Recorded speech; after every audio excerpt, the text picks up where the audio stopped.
دوسری کہانی مرزا نے یہ کروائی ہے قربانی کا مسئلہ بیان کرتے ہوئے کہ قربانی کرنا باقی تمام مکاتب فکر کے ہاں سنت ہے، صرف حنفیوں کے ہاں واجب ہے، اور باقاعدہ اس نے گنا ہے کہ اہل تشیع کے ہاں، شافیوں کے ہاں، مالکیوں کے ہاں،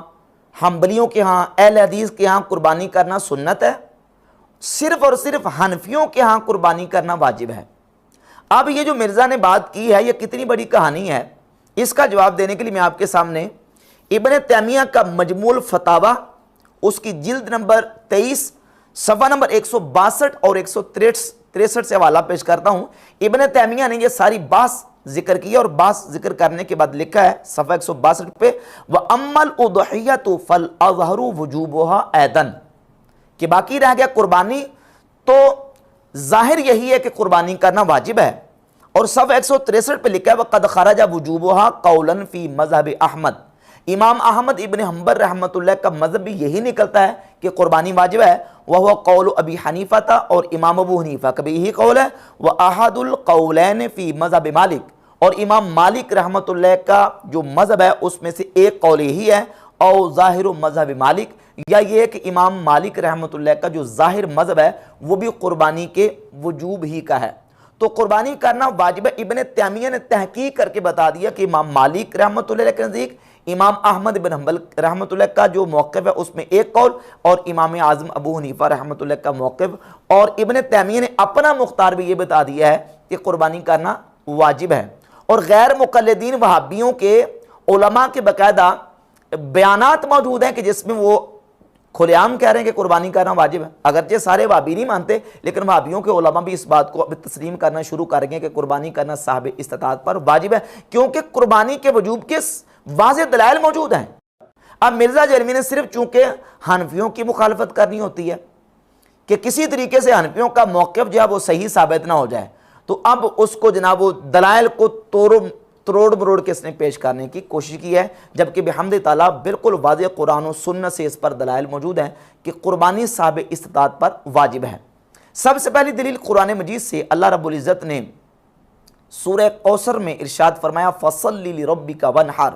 بس اپنے رب کے لیے نماز پڑھیے اور قربانی کیجیے۔ وَانْحَرْ، انحر صیغہ امر ہے، اور اصول یہ ہے کہ مطلق الامر یدل علی الوجوب عند عدم القرینۃ الصارفہ،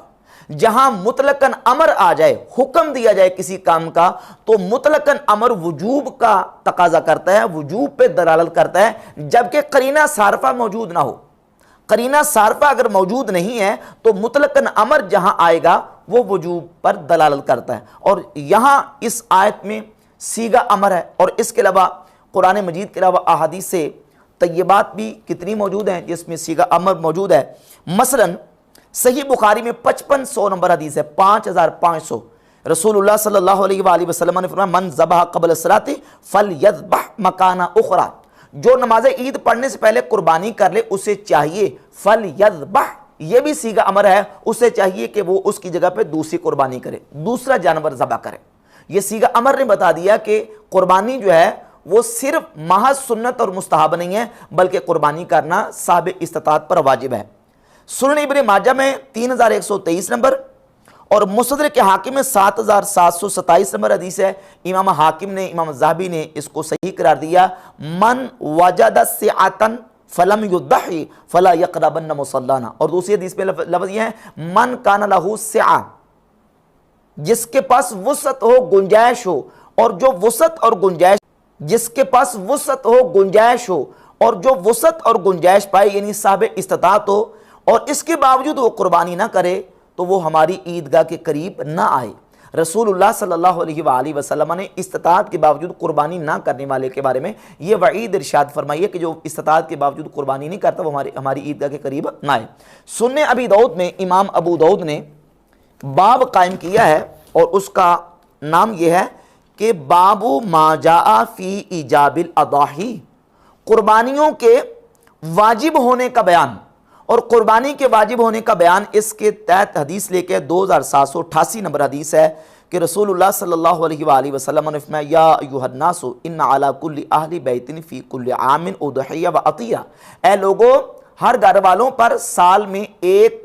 اضحیہ یعنی قربانی اور عطیرہ لازم ہے، لازم ہے ان پر کہ وہ یہ اس کو کریں۔ عطیرہ یہ شروع میں رجب کے مہینے میں ایک جانور ذبح کیا جاتا تھا جس کو رجبی اور عطیرہ کہا جاتا تھا، یہ وہ عطیرہ بعد میں اس کا حکم منسوخ ہو گیا، لیکن قربانی کا حکم اسی جگہ پہ باقی ہے۔ اس حدیث سے یہ ثابت ہوتا ہے کہ قربانی کرنا اہل خانہ کے اوپر واجب ہے۔ اور اس کے علاوہ کتنی احادیث موجود ہیں جس سے